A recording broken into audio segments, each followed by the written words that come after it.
Hello, welcome to Jason the Old Millennial. My name is Jason, speaking here in my parents' basement in the great state of Kansas. And last time I did top 10 favorite directors. This time I'm talking about my top 10 favorite actors of all time. Again, this is my personal list of my favorites that make multiple movies that I absolutely enjoy, and I absolutely enjoy their style of movie making or acting.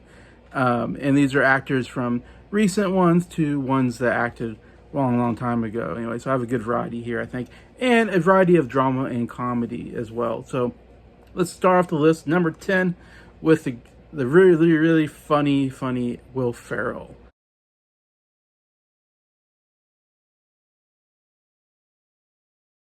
Yeah, I added Will Ferrell to this list because he might be my favorite comedic actor as far as, at least in recent times, as far as how many movies I have owned on DVD or Blu-ray. There are so many amazing comedies that he has made.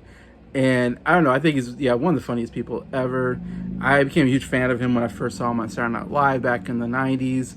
I remember that transition from kind of the late 80s, early 90s cast that kind of all left around 93, I want to say. And they brought in this whole new cast, and Will Ferrell right away just, I was like, who's this guy? This guy's hilarious. He had star potential written all over him. I think he's one of the funniest people coming out Saturday Night Live. He did some more smaller roles. He did like Old School and some other things. I feel like the movie that really made him a star was Elf. And I remember seeing it in the movie theater. I thought it was very funny. And ever since, I watch Elf every year, and I think it's absolutely hilarious. I think it's maybe the funniest movie that Will Ferrell's done, and his funniest performance. It's just a Christmas classic where he plays this, when I say very naive, very childlike, kind of more family-friendly character, which he was, known for being maybe more raunchy at first. And so it was a completely different kind of character, but it totally worked. I don't know if anybody could have made that character work like Will Ferrell. He's just the perfect actor to really. And he's such an interesting actor because he's very tall. He doesn't mind doing physical comedy and even being somewhat naked on screen as well. Not in great shape, but not in terrible shape either. It seems like he's kind of in between. But he can play different kind of characters, I feel like.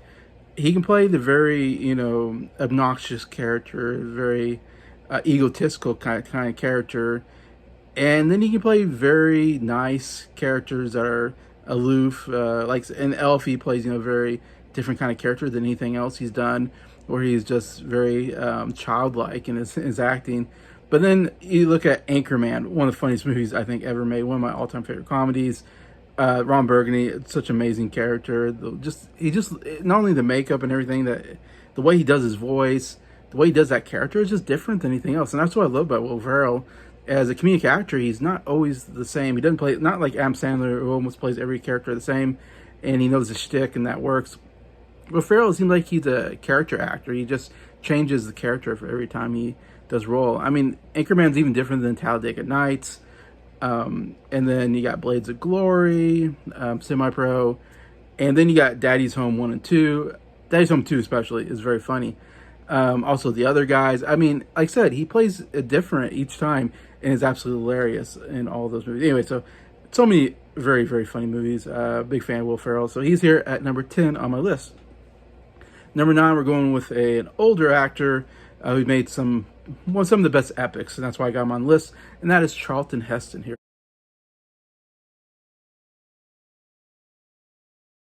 Number 9, especially for his roles in the 50s period, I would say. And like I said, he's the ultimate epic actor, where he played some epic characters, including in the Ten Commandments playing Moses. I mean, that's probably the first time I ever saw Charlton Heston as a kid. We used to watch Ten Commandments probably every year. It was one of those movies that was on constant replay in the house growing up. And I even have that on Blu-ray at the moment. And yeah, it's just obviously one of the best stories told out of the Bible. It came out in like 56, around 57, around that time period. Really the first big role that really made him a superstar, I think, Charlton Heston. And yeah, like I said, just one of the best actors, where you feel that character and you feel the epicness of it. And yeah, it's such a good adaptation of the biblical character, I think. And then Ben-Hur, of course, in 1959 is his ultimate acting performance, I think, with winning Best Actor. He's only Oscar, and I think he's only Oscar nomination as well. And of course, it's a huge movie, won Best Picture and all that. And it's a three and a half hour epic where he's rowing a boat at one point. He's racing chariots at one point. I mean, yeah, it's a great, intense performance, and that's why he's considered one of the great actors of his generation, I would say. Um, you can also throw in Planet of the Apes. I love Planet of the Apes, one of the great sci-fi movies, and he has some of the greatest lines. It's a madhouse, and get your hands off me, you damn dirty ape. The way he does those lines is so epic and so iconic, and makes that movie one of my favorite as well. And he was one of these actors that was very like in shape and very buff. Like, I don't know if in a time period where you didn't have to be like this big buff kind of actor, but he had a really good physique, and he had a lot of scenes with his shirt off, I would say. But yeah, Charlton Heston I got put in here. Some of my favorite movies of that period anyway. So here he is, number 9. Number 8, I have Tom Cruise.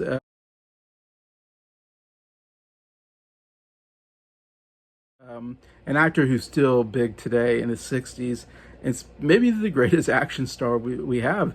And I don't think he started out, I mean, he didn't start out as an action star. He started out more of these kind of comedy dramas, I feel like, and maybe more romantic, type comedy dramas, or whatever you want to call it. He's one of these guys, he's very short, but he's very good looking. And so he kind of plays off of the good looks, I think, when he first started. But of course, the movie that really got me on Tom Cruise is A Few Good Men. I absolutely love that movie. It's one of my favorite movies, probably my favorite courtroom drama of all time. And he gives such a great performance. It's crazy. He's very underrated in the fact that he never got nominated for an Oscar for that role. It was so good. He's not only got some dramatic moments with Jack Nicholson with, did you order a cold red? Tell me the truth. Those moments are so good. And he has some amazing comedic moments. And that's why I feel like it's so good about Tom Cruise, is that he can go from very tense acting and then also be very funny and very sarcastic. He has a very sarcastic type humor at times. I love Few Good Men. I mean, you even talk about Rain Man before that, with Best Picture winner with Dustin Hoffman, where again he plays intense and comedic at the same time. He kind of made that kind of his thing for a while, and then he makes Mission Impossible, and then makes one of the greatest action franchises. And not only that, but then he kind of becomes the ultimate action star in that he's one of the most famous. I think a lot of people say he's the last big movie star that we have today, where you can make a movie and make money just based off his name. You don't have as many people of that anymore. Yet he does his own stunts. He does all these dangerous stunts, puts his life on the line. It feels like, gets very injured, and yet he's this like one of the top actors we have today. And he's kind of made that his thing now, where it's like, wow, what kind of crazy stunt is he going to do next? Anyway, so that's what I love about him, that he really puts all effort into his craft as an actor, whether it's a comedy, drama, or action movie. I do love the Mission Impossible franchise. I think he's really great in it as well. And there's so many great movies. I even really like Valkyrie. I think it's a really good movie.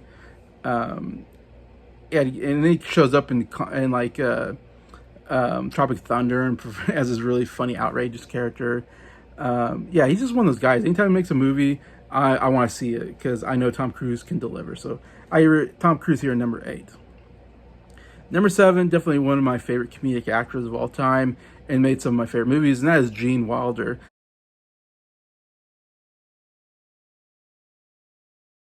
And I have such a he's one of those actors that every time I see one of his movies, I don't know, almost get kind of sad that he's passed away, because it's almost like he's part of my childhood. Like, I grew up watching his movies and always thought he was one of the funniest actors ever. I read his autobiography. Really loved Gene Wilder, and again, made my favorite comedy of all time, Young Frankenstein. I mean, he's definitely come out in the 60s, 70s period. But Young Frankenstein's so funny, and mostly because his character is Dr. Frankenstein, the way he portrays it. And he also co-wrote that movie, co-wrote the movie as well. And those scenes, he just does something very so well that makes him so funny, is that he can do a scene very calmly at the beginning and then ramp it up and be, very big, as the scene where he realizes that he put an abnormal brain into the big monster, Frankenstein monster, and he starts off very calm, and then he builds up, until he's choking Igor or whatever. It's one of the funniest scenes of all time, and he has a lot of those scenes in the movie. Also, Willy Wonka and Chocolate Factory, one of my favorite movies growing up, and he is so good as Willy Wonka. In fact, we've had Willy Wonka a couple of times, like Johnny Depp and Timothée Chalamet, and nobody could measure up to Gene Wilder's version of Willy Wonka. It is the version that, and I don't feel like anybody else can do it. He's just so unique. He's whimsical. He's mysterious. He's just, you don't know what's his deal. What is he about? He's just a mysterious character, and it's absolutely hilarious. He has so many funny lines, and the way he performs it is so good that you're like, is he crazy? Like, I don't know, is he crazy? Either we're all gonna die in this chocolate factory, or we're gonna have a lot of fun. Anyways, and it's such a fun movie, and it's all because of Gene Wilder. That's what makes that movie one of my favorite comedy musicals of all time, I guess you can say. Yeah, also you talk about the producers, the first movie they did, and he got a nomination for Best Supporting Actor for being funny. It's a very, another character that has a lot of anxiety. He's good at these characters full of anxiety, I feel like, that burst out and are absolutely hilarious. Blazing Saddles, of course, as well, another classic comedy. Of course, him and Mel Brooks were so good together during that time. And then his stuff with Richard Pryor is amazing. Stir Crazy, another one of the great comedies in there, and some absolutely amazing moments. So yeah, Gene Wilder here, one of my favorite comedic actors of all time, here at number 7 on my list. Now I go from that to another comedy legend at number 6 on my list, and that was Robin Williams.